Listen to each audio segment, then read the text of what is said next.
आपको एक छोटा सा वाकया अपने जद्दे अमजद हजरत पीराने पीर शेख अब्दुल कादिर जिलानी का सुना दूं कि आप जब पहली मर्तबा मिंबर वाज पर बैठे तो आप पर हैबत तारी हो गई।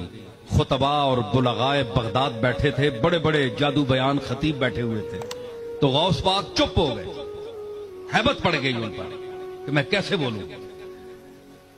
जरा तामुल किया, यूं आंखें बंद की तो नाना पाक जनाब मोहम्मद रसूलुल्लाह तशरीफ लाए। फरमाया अब्दुल कादिर बेटा बोलते क्यों नहीं?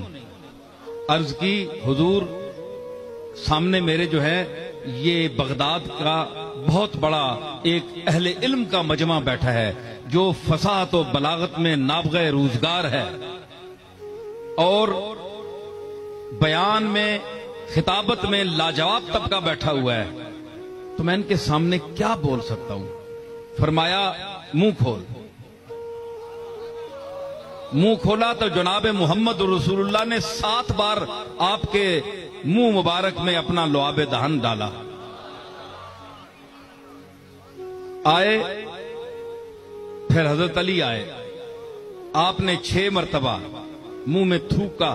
फरमाया बेटा बोल।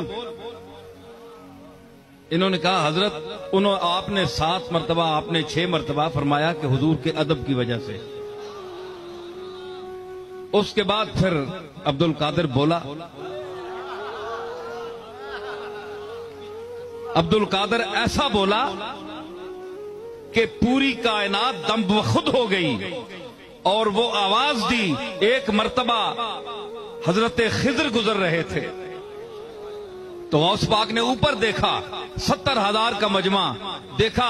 फरमाया कि या इसराइलियो इफ इस्मा कलाम मोहम्मदी,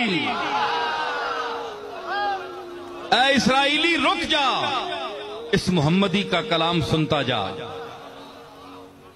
तो हजरत खिजर अलैहिस्सलाम नीचे उतरे, मजमे में बैठे, गौस पाक का खिताब सुना और फिर गए।